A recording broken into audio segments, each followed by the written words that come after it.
دین، یہ ویسے تو ان کی بڑی مارکت الارا کتاب ہے، جماعت اسلامی کے اساسی لٹریچر، اس کی تحریک کے اندر اس کی بڑی بنیادی اہمیت تھی، لیکن اس کا جو نتیجہ نکلا وہ یہ کہ انہوں نے تمام مجددین امت پر تنقیدیں کی، ان کے کام میں یہ کمی تھی، ان کے کام میں یہ کمی تھی، ان کا کام اس اعتبار سے ناقص تھا، خاص طور پر شیخ مجدد رحمت اللہ علیہ اور امام الہند شاہ ولی اللہ دہلوی، ان سب کے اوپر ان کی تنقیدیں، یہاں تک کہ پھر تحریک شہیدین پر ان کی تنقیدیں۔ اچھا، اس کا عام طور پر جو ہمارے دینی حلقے تھے ان پر تو ایک بڑا منفی رد عمل پیدا ہوا، لیکن جن لوگوں نے مولانا مودودی کے ذہن کو اور فکر کو اپنا لیا، اختیار کر لیا، ان کے ہاں اس کا جو نتیجہ نکلا وہ یہ ہے کہ سابقہ جو ہمارے اسلاف تھے اور مجددین امت تھے ان کی کوئی اہمیت ان کی نگاہوں میں نہیں رہ گئی، جزوی سے کام کرتے رہے، علمی کام کرتے رہے، کسی نے میدان میں آ کے تو کام کیا نہیں، دین کو قائم تو کیا نہیں۔ اب یہ اپنی جگہ پر ایک حقیقت ہے، لیکن حقیقت کی تعبیر بہت ہی غلط انداز میں ہو رہی ہے۔ میرا اور اس نقطہ نظر کا بنیادی فرق یہ ہے کہ میں ان اسلاف کے کاموں کو ان کے کانٹیکسٹ میں، جو ہسٹوریکل پرسپیکٹیو ہے، اس میں رکھ کر جب دیکھتا ہوں، اور یہی در حقیقت تنقید کا صحیح اسلوب ہوتا ہے۔ میرے ماموں مرحوم، ان کی ایک کتاب تھی ادب اور تنقید کے موضوع پر، وہ اب تو آؤٹ آف پرنٹ ہے، تو اس میں میں نے ایک بڑا پیارا جملہ دیکھا تھا کہ تنقید کے لیے لازم ہے ہمدردی، یعنی آپ جس فرد پر تنقید کر رہے ہو پہلے اس کے لیے ہمدردی پیدا کریں، وہ کن حالات میں تھا، کیا اس کے لیے لیمیٹیشنز تھیں۔ جب تک آپ اسے اس کے ماحول میں رکھ کر نہیں دیکھیں گے، آپ اپنے ماحول کے اعتبار سے اس کو ایسس کرنا شروع کر دیں گے تو بہت ہی آپ کا تلخ انداز ہو جائے گا۔ ہر شخص، ہر انسان جو ہے وہ خاص قسم کے ظروف و احوال میں کام کر رہا ہوتا ہے، اس کے کارنامے کو اگر آپ ایسس کرنا چاہتے ہیں تو اس پرسپیکٹیو میں رکھ کر ایسس کیجیے، تب آپ کے سامنے صحیح تصویر آئے گی۔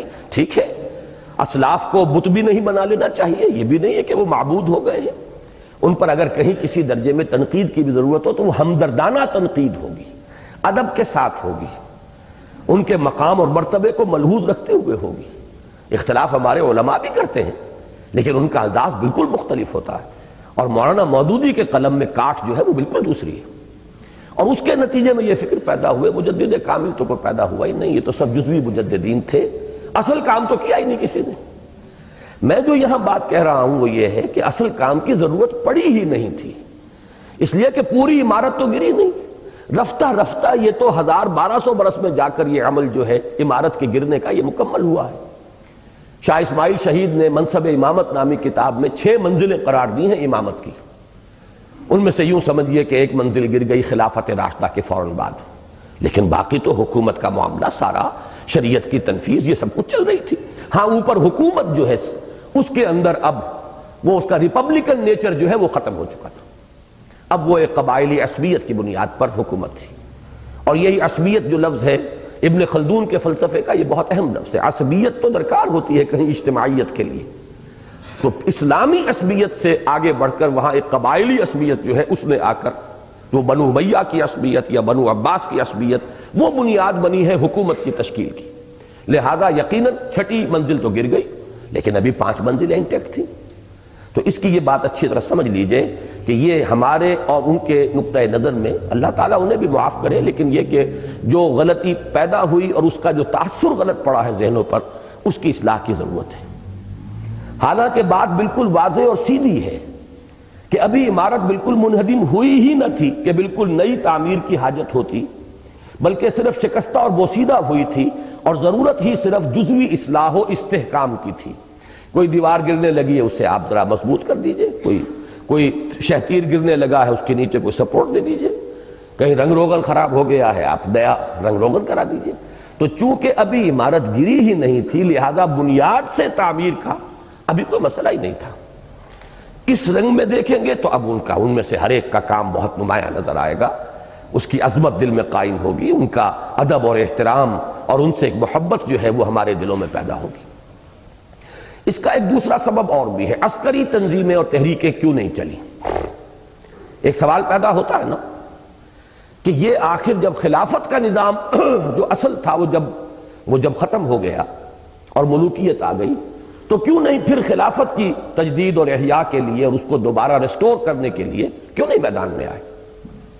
اس کے دو سبب ہیں، جن میں سے ایک یہاں پر بیان ہوا ہے، ایک یہاں بیان نہیں ہوا، اس کو میں اب واضح کر دیتا ہوں۔ پہلا سبب تو اس کے نوٹ میں لکھا ہوا، تھوڑا سا پانی منگوا لیجئے گلاس میں۔ اس کا ایک اہم سبب یہ تھا کہ نبی اکرم صلی اللہ علیہ وسلم نے مسلمان حکمرانوں کے خلاف خروج یعنی مسلح بغاوت پر نہایت سخت بندشیں عائد فرما دی تھی، اور جب تک ان کے ہاتھوں شریعت اسلامی کا نفاذ ہو رہا تھا اور کسی کفر بواہ یعنی کھلے اور صریح کفر کی ترویج و تنفیذ نہیں ہو رہی تھی، یہ تنقید نہیں ہے، تنفیذ ہے، کفر کی ترویج و تنفیذ نہیں ہو رہی تھی، ان کے ذاتی فسق اور فجور اور ظلم و جور کے باوجود ان کے خلاف مسلح بغاوت ممکن نہ تھی۔ یہی وجہ ہے کہ جیسے ہی یہ صورتحال تبدیل ہوئی اور حکومت مسلمانوں کے ہاتھوں سے نکل کر غیر مسلم اقوام کے ہاتھوں میں آئی، دفعتاً ان مساعی میں عسکریت بھی پیدا ہو گئی، جس کی نمایاں ترین، جس کی نہایت شاندار اور تابناک مثال خانوادہ ولی اللہ ہی کے زیر اثر برپا ہونے والی تحریک شہیدین ہے۔ یہ اس کی ایک نمایاں علامت ہے۔ اسی کو ہم نشأت ثانیہ کے دوران جو ہے پڑھتے رہے ہیں کہ اب انگریزوں کے خلاف مہدی سوڈانی کی تحریک عسکری تحریک تھی، ادھر وہ سنوسی کی تحریک عسکری تحریک تھی، یہ عسکری تحریک، امام شامل کی تحریک عسکری تحریک تھی۔ یہ شروع ہو گئی، لیکن کن کے خلاف؟ کفار کے خلاف، جبکہ مسلمانوں کی بجائے کافر حاکم ہو گئے۔ جب تک مسلمان حاکم تھے، اب وہ اندر بیٹھ کے شرابیں پیتے ہوں اور کچھ عیاشیاں کرتے ہوں، یہ ان کا ذاتی عمل ہے، لیکن یہ کہ اگر ترویج ہو رہی ہے، تنفیذ ہو رہی ہے، شریعت ہی کے مفتی ہیں، قاضی ہیں، عدالتیں ہیں، فیصلے ہو رہے ہیں، تو گویا کہ یہ خروج جو ہے مسلح بغاوت، اس کے لیے حضور صلی اللہ علیہ وسلم کی بعض احادیث کی روشنی میں یہ عمل جو ہے اس پر بڑی شدید پابندیاں تھیں۔ اس میں یہ نوٹ کر لیں کہ ہمارے ہاں دو نقطۂ نظر اس میں مختلف ہیں۔ وہ جو میں نے عرض کیا تھا کہ ایک اصحاب الرائے یا اصحاب قیاس اور دوسرے اصحاب الحدیث، یہ در حقیقت فقہ ہی کے دو ایسپیکٹس ہیں۔ تو اصحاب الحدیث نے تو ان احادیث کو بہت زیادہ اہمیت دی ہے، اور کسی بھی شکل میں کسی مسلمان حکمران کے خلاف بغاوت جو ہے اس کو تقریباً رول آؤٹ کر دیا ہے۔ لیکن اصحاب الرائے یا اصحاب قیاس میں جو چوٹی کی شخصیت ہے امام ابو حنیفہ رحمۃ اللہ علیہ، انہوں نے اجازت دی ہے۔ ان کا جملہ یہ ہے کہ نہی عن المنکر اگر زبانی جو ہے وہ مؤثر نہ ہو رہی ہو مسلمان حکمران پر، فبالسیف، تو اس کے بعد وہ تلوار کے ذریعے سے بھی ہو سکتی ہے۔ اگرچہ انہوں نے بھی شرط یہ عائد کی ہے کہ اتنی طاقت ہو جانی چاہیے کہ کامیابی یقینی ہو، نہ ہو سکے بات دوسری ہے، لیکن آپ کی اسیسمنٹ یہ ہو کہ اب ہمارے پاس اتنی طاقت ہے کہ ہم مسلح بغاوت کر کے کامیاب ہو سکتے ہیں۔ یہ شرط امام ابو حنیفہ بھی عائد کرتے ہیں، لیکن اس کے ساتھ وہ مسلمانوں کے خلاف خروج کی اجازت دیتے ہیں۔ بہرحال ایک سبب یہ ہوا۔ وہ تیسرا سبب جس کا کہ میں نے عرض کیا تھا کہ اس میں نہیں ہے، وہ یہ ہے کہ در حقیقت نوع انسانی بحیثیت مجموعی ابھی سوشل ایوولوشن کی اس سٹیج کو نہیں پہنچی تھی کہ ریاست اور حکومت کے درمیان فرق لوگوں کو معلوم ہو۔ یہ تو بالکل ریسنٹ ڈیولپمنٹ ہوئی ہے کہ ریاست اور شے ہے، حکومت اور شے ہے۔ حکومت انتظامی ادارہ ہے ریاست کا، اور شہری جو ہوتے ہیں وہ وفادار ریاست کے ہوتے ہیں، حکومت کے نہیں ہوتے۔ ریاست جو ہے اس کے شہری جو ہے وفادار ہوں گے، حکومت کو تو بدلنے کا ان کا حق ہے، جب چاہیں بدلیں۔ یہ فرق موجود نہیں تھا، لہذا اس وقت جو بھی حکومت کی اصلاح کے لیے کھڑا ہوتا تھا وہ گویا کہ باغی شمار ہو جاتا تھا، اس لیے کہ ریاست اور حکومت کا فرق ابھی واضح نہیں ہے۔ حضرت حسین باغی قرار دے کر قتل کر دیے گئے، حضرت عبداللہ ابن زبیر قتل کر دیے گئے، حضرت نفس زکیہ حضرت حسن کی اولاد میں سے قتل کر دیے گئے، ختم ہو گئے۔ کیوں یہ لوگ سب کے سب مسلمان تھے، حالانکہ وہ فوجی کیوں ان کے خلاف ایکشن میں آئے؟ کہ ان کو یہ باور کرا دیا گیا کہ حکومت جو ہے اسٹیبلش بائی لا، گورنمنٹ یا اتھارٹی اسٹیبلش بائی لا ہماری ہے، یہ باغی ہے، باغی واجب القتل ہے، قتل کرو۔ اب اس میں کوئی ہوا کرے، رسول کا نواسا ہو یا کوئی اور ہو، جب رسول نے خود فرمایا ہے کہ اگر میری بیٹی بھی چوری کرے گی تو اس کا ہاتھ کٹے گا، اگر فاطمہ بنت محمد بھی چوری کرے گی تو اس کا ہاتھ بھی کٹے گا، تو اگر وہ بغاوت جو ہے وہ رسول کا نواسا کر رہا ہے تو کیا فرق واقع ہوا؟ باغی تو باغی ہے۔ یہ بات تھی جس کی وجہ سے یہ کلمہ گو تھے آخر، وہ لوگ یہ نہیں تھے، جانتے نہیں تھے کہ یہ حضور کے نواسے ہیں، لیکن یہ کہ ایک منطق اور دلیل. اسی کو ایک صاحب نے، ایک غالباً ابن عربی مالکی ہی کا یہ قول ہے کہ قتل الحسین بسیف جدہ ہی، حسین قتل ہوئے اپنے دادا، اپنے نانا ہی کی تلوار سے. نانا ہی نے وہ نظام قائم کیا تھا. اس نظام کے اندر یہ ہے کہ جب ایک شخص کی بیعت ہو جائے تو دوسرا مقابلے میں کھڑا ہو تو فقتلوہ، اس کی گردن مار دو. یہ حدیث حضور صلی اللہ علیہ وسلم کی موجود ہے. بہرحال میں اس وقت اس مسئلے میں نہیں جانا چاہتا کہ وہ واقعہ کربلا جو ہے اس میں کس کا جو ہے وہ موقف صحیح تھا، یہ ایک علیحدہ بحث ہے. اس کو میں حادثہ کربلا، سانحہ کربلا نامی جو میری چھوٹا سا کتاب تھا اس میں بیان کر چکا ہوں. میں صرف یہ عرض کر رہا ہوں، صرف اس پس منظر کو سمجھیے کہ چونکہ ابھی وہ فرق نہیں تھا ریاست اور حکومت کے مابین، لہذا مسلمان اگر مسلمان حاکم کے خلاف حکومت کی اصلاح کے لیے کھڑے ہوتے تھے تو وہ باغی شمار ہو جاتے تھے. یہی وجہ ہے کہ جب 2-3 تجربے ہو گئے تو پھر صلحائے امت نے اس کو تو چھوڑ دیا، ریکنسائل کیا. Now we have to live with it. جیسے ڈائبٹیز کا مریض ہے، ڈاکٹر کہتے ہیں you have to live with it. یہ بیماری تو اب جان نہیں چھوڑے گی، اب اس کے ساتھ اپنے آپ کو ایڈجسٹ کرو. اسی طریقے سے یہ سمجھا گیا کہ اب یہ بادشاہت والا معاملہ تو آ گیا ہے، اسٹیبلشڈ ہے، اس کو تو you have to live with it. اب اس کے ساتھ تو ریکنسائل کرو، اپنے آپ کو ایڈجسٹ کرو. اب اس کے بعد جو تجدید کا کام رہ گیا وہ ظاہر بات ہے اخلاق و اعمال، اصلاح عقائد، اور اس میں یہ ہے کہ کوئی نیا فتنہ اٹھا، مجددین جو ہے مقابلے میں آ گئے. یہ ہے 3 اسباب جن کی وجہ سے کہ وہ صورت جو ہے وہ تجدید کامل، شروع سے ایک تحریک اٹھنا، حضور صلی اللہ علیہ وسلم کی دعوت اور تحریک اور منہج انقلاب کے پیرلل انہی خطوط کے اوپر کوئی تحریک اٹھے اور پھر وہ ان تمام مراحل سے گزر کر اور ایک تکمیل انقلاب کے درجے تک پہنچنے کی کوشش کرے. اس کا در حقیقت محل ہی نہیں تھا، موقع ہی نہیں تھا، مقام ہی نہیں تھا.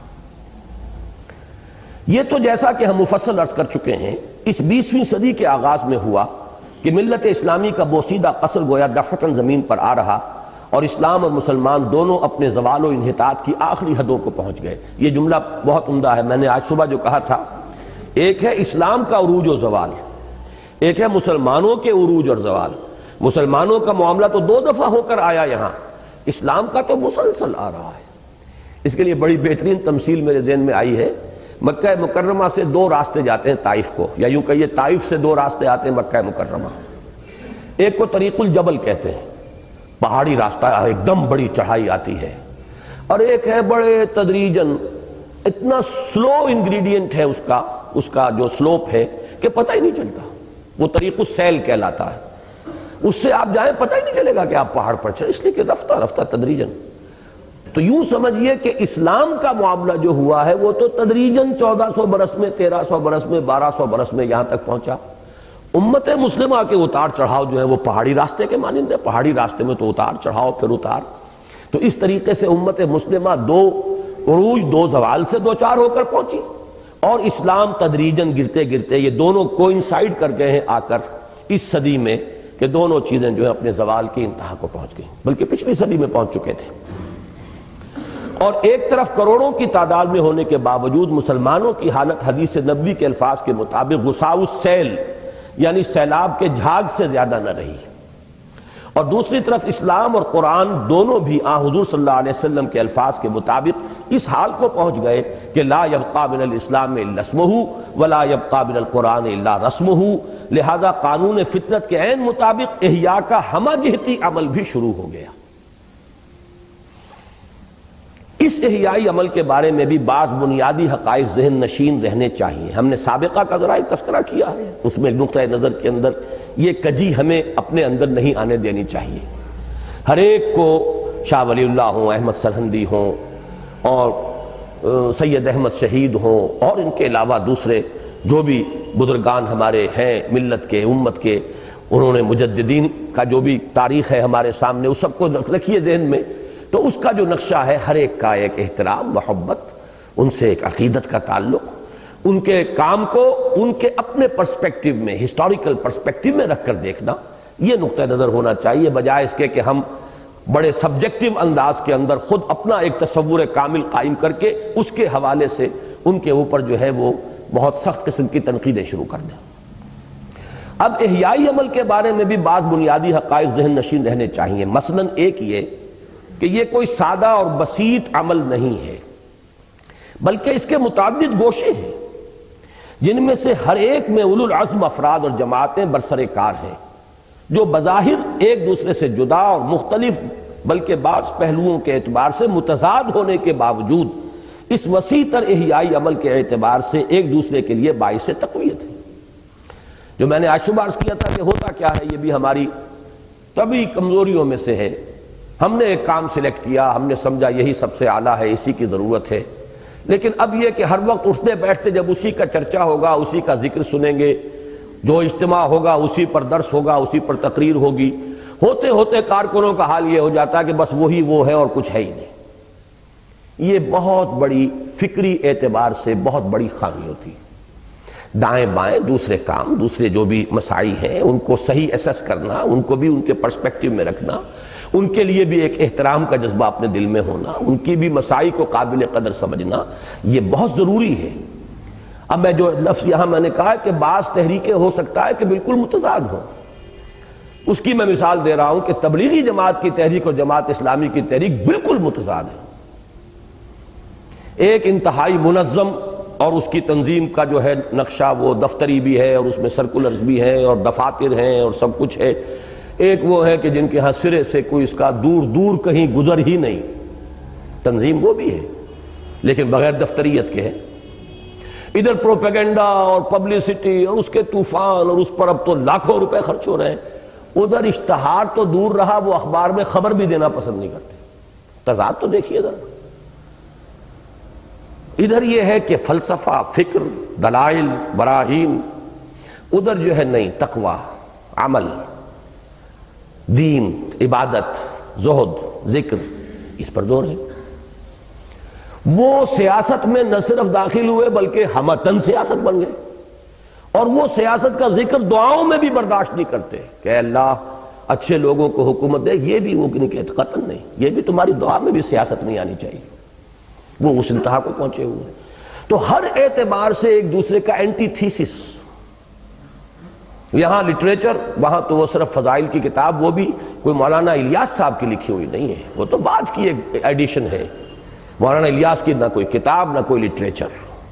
انہوں نے تو ایک جذبہ ہے کچھ لوگوں کے اندر جو ہے وہ ان کے اندر اس طریقے سے اس کو ٹھوک ٹھوک کر جو ہے بھر دیا تھا، بجلی آگ جو ہے ان کے اندر بھر دی تھی، وہ جذبہ چل رہا تھا. یہ تو بعد کی بات ہے. مولانا زکریا صاحب کی یہ کتابیں اور یہ پھر آئیں اور ان کا مطالعہ شروع ہوا، ورنہ ان کا کتابی مسئلہ ہے ہی نہیں سرے سے.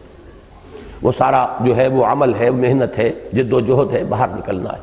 تو ہر اعتبار سے یہ ایک دوسرے کی بالکل ضد. لیکن ظاہر بات ہے کہ دونوں کی مساعی سے دین کا کام تو ہو رہا ہے نا. کچھ نوجوان ان کے ذریعے سے دین کی طرف آ گئے، ان میں سے میں خود بھی ہوں. کچھ ادھر سے آ گئے، تبلیغی جماعت کے راستے سے آ گئے. دین کا کام تو ہو رہا ہے نا. اس اعتبار سے یہ جو میں نے جملہ لکھا ہے اس کو پھر غور سے پڑھیے. اس احیائی عمل کے بارے میں بھی بعض حقائق، بنیادی حقائق ذہن نشین رہنے چاہیے. مثلا ایک یہ کہ یہ کوئی سادہ اور بسیط عمل نہیں ہے بلکہ اس کے متعدد گوشے ہیں جن میں سے ہر ایک میں اولو العزم افراد اور جماعتیں برسر کار ہیں، جو بظاہر ایک دوسرے سے جدا اور مختلف بلکہ بعض پہلوؤں کے اعتبار سے متضاد ہونے کے باوجود اس وسیع تر احیائی عمل کے اعتبار سے ایک دوسرے کے لیے باعث تقویت ہے. دوسری بات جو ہے اور بھی اہم ہے، بہت اہم ہے. دوسرے یہ کہ اسلام کی نشأت ثانیہ اور ملت اسلامی کی تجدید کا یہ کام 10-20 برس میں مکمل ہونے والا نہیں ہے، بلکہ لَتَرْكَبُنَّ طَبَقًا عَنْ طَبَقٍ. سورۃ الانفاق، یہ کیا تصحیح کی ہے ہمارے مصححین نے جی. تم لازماً چڑھو گے، نہیں انشقاق بھی نہیں ہے تو، ہاں انشقاق ہی ہے تو وہ انفاق لکھا ہوا. تم لازماً چڑھو گے ایک درجے سے دوسرے درجہ، درجہ بدرجہ، سیڑھی بسیڑھی کے مصداق درجہ بدرجہ بہت سے مراتب و مراحل سے گزر کر ہی پایہ تکمیل کو پہنچے گا. لہذا اس ارتقائی عمل کا ہر درجہ اپنی جگہ اہمیت کا حامل ہے، اور چاہے بعد کے مراحل سے گزر کر پہلوں کا کام بہت حقیر بلکہ کسی قدر غلط بھی نظر آئے، اپنے اپنے دور کے اعتبار سے اس کی اہمیت و وقت سے بالکل یا انکار ممکن نہیں. آپ سیڑھی چڑھ رہے ہو تو جب تیسری سیڑھی پر پہنچ گئے تو دوسری حقیر معلوم ہوگی آپ کو، لیکن یہ کہ اپنی جگہ پر دوسری سیڑھی نہ ہوتی تو آپ تیسری پہ کیسے پہنچتے؟ اور یہ درجہ بدرجہ ہوگا۔ یہ معاملہ میں نے اپنی بہت سی تقریروں میں واضح کیا ہے کہ ایک چھلانگ میں 20 برس میں یہ کام تو صرف حضور نے کیا ہے، تاریخ انسانی میں ایک ہی مرتبہ ہوا۔ اس کی کوئی توقع اپنے دل میں کوئی شخص پالتا ہے تو جنت الحمقاء میں رہتا ہے۔ اس کی مثالیں آگے آ رہی ہیں۔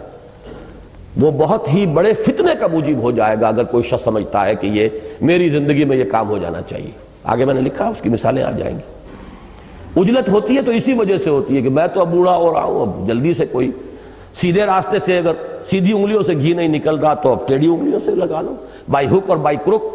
یہ اصل میں غلط فہمی کیا ہے؟ وہ یہی غلط فہمی ہے کہ قیاس کیا جا رہا ہے حضور صلی اللہ علیہ وسلم کے اس کارنامے پر کہ ایک داعی اٹھا، ایک فرد واحد سے اس نے دعوت کا آغاز کیا، اور 20 برس کے اندر، 20 بھی کہاں، یوں سمجھیے کہ تقریباً 18 برس کے اندر انقلاب عرب کی حد تک مکمل ہو گیا۔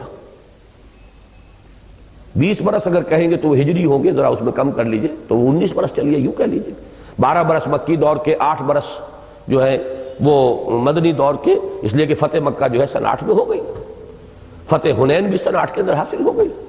اس کے بعد عرب میں اور کون سی طاقت تھی مقابلے کی؟ اب تو اذا جاء نصر اللہ والفتح ورأیت الناس يدخلون فی دین اللہ افواجا، ایک چلیے کہ ایک لہر چل رہی ہے، قبیلے پر قبیلے، وفود پر وفود آ رہے ہیں، سر تسلیم خم کرتے ہوئے، اطاعت قبول کرتے ہوئے جا رہے ہیں۔ تو یہ کام صرف ایک مرتبہ ہوا ہے تاریخ میں۔ جو بھی اس میدان میں اب قدم رکھتا ہے اسے جان لینا چاہیے کہ یہ درجہ بدرجہ ہوگا، اور جو بھی ہم سے کنٹریبیوشن ہو جائے اللہ کی بہت بڑی ہم پر نظر عنایت ہے کہ کچھ تھوڑا سا ہمارا بھی اس کے اندر، اس پروسیس کے اندر کوئی ہماری بھی خون پسینے سے اس پودے کی آبیاری ہو جائے تو یہ ہماری سعادت ہے۔ باقی یہ سمجھنا کہ بس ایک چھلانگ میں اور ایک لائف سپین کے اندر ہم یہ پورا مرحلہ طے کر جائیں تو یہ در حقیقت بہت بڑے فتنے کی اساس ہے۔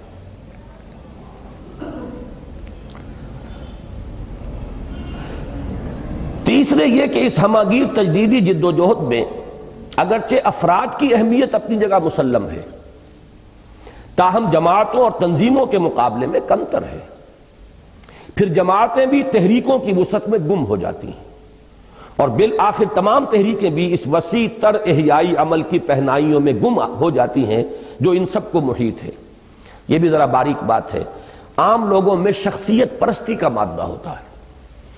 کوئی ایک شخص ہے، اس کی تحریر تقریر پسند آ گئی، اب اس کی شخصیت کا نقش، اس کی عظمت دل پر قائم ہوئی، اب وہی سب کچھ نظر آ رہا ہے، مجدد اعظم بھی وہی ہے، اور وہ یوں سمجھیے کہ مجاہد اعظم بھی وہی ہے، سب کچھ اسی میں نظر آتا ہے۔ تو اس سے شخصیت پرستی کی لالچ شروع ہوتی ہے۔ اشخاص کی اہمیت ہے، افراد کے ہاتھوں میں ہے اقوام کی تقدیر، ہر فرد ہے ملت کے مقدر کا ستارہ۔ اب یہ بھی دیکھیے علامہ اقبال کے ہاں جیسے میں نے عرض کیا تھا نا کہ وہ اصولی طور پر اسلام اور مسلمان کا فرق، اس کے بھی دونوں پہلو موجود ہیں ان کی شاعری میں۔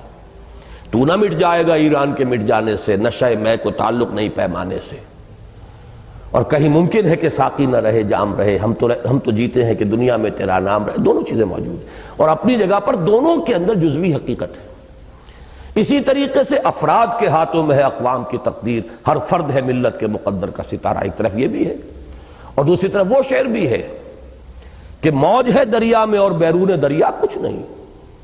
وہ پہلا مصرع اس کا کیا ہے؟ فرد قائم ربط ملت سے ہے، تنہا کچھ نہیں۔ موج ہے دریا میں اور بیرون دریا کچھ نہیں۔ کیا ہو رہا ہے بھائی؟ اس کو بند کر لو ایک دفعہ اور دیکھ لو کیا مسئلہ ہے۔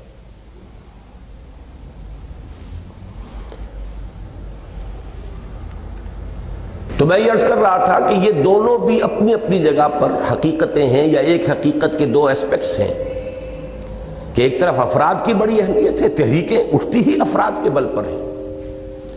جیسے میں نے عرض کیا تھا پچھلی صدی میں اسلام کی نشأت ثانیہ پڑھتے ہوئے کہ پچھلی صدی میں عظیم ترین شخصیت جو مغربی استعمار کے خلاف برسر کار آئی ہے، میدان میں آئی ہے، وہ جمال الدین افغانی کی تھی۔ اس صدی میں عظیم ترین شخصیت جو مغربی فکر کے مقابلے میں آئی ہے وہ علامہ اقبال کی ہے۔ لیکن یہ کہ افراد کی اپنی حیثیت ہے، تحریکوں کا اپنا مقام ہے۔ تو افراد جو ہوتے ہیں وہی تحریکیں شروع کرتے ہیں، لیکن پھر اب اصل اہمیت تحریک کی ہو جاتی ہے، فرد کی نہیں۔ اور تحریک بھی اصل میں بعض تنظیمیں ہوتی ہیں، ایک ہی تحریک کی کئی تنظیمیں، جیسے جماعت اسلامی ہے تو اس کی ایک مین باڈی ہے، پھر اسلامی جمعیت طلبہ ہے، اسلامی جمعیت وکلاء ہے، تنظیم اساتذہ ہے، لیبر کا معاملہ ہے، کسان بورڈ ہے، یہ تنظیمی چھوٹے چھوٹے سے حصے ہیں، لیکن وہ تحریک تو ایک ہی ہے، ایک ہی تحریک کے اجزاء ہیں۔ تو افراد، پھر جماعتیں یا تنظیمیں، پھر تحریک، اور پھر تحریک بھی کوئی ایک نہیں چل رہی ہے ایک وقت میں، بہت سی تحریکیں ہیں، ان سب کو جمع کیجئے تو وہ امت کا مجموعی احیائی عمل ہوگا۔ تو اس طریقے سے اپنے مینٹل ہورائزن کو وسیع کرنے کی ضرورت ہے۔ ماضی میں ان حقائق کے پیش نظر نہ رہنے کے باعث بہت سے لوگوں کے دلوں میں مہدی موعود یا مجدد کامل بننے کا شوق پیدا ہوتا رہا،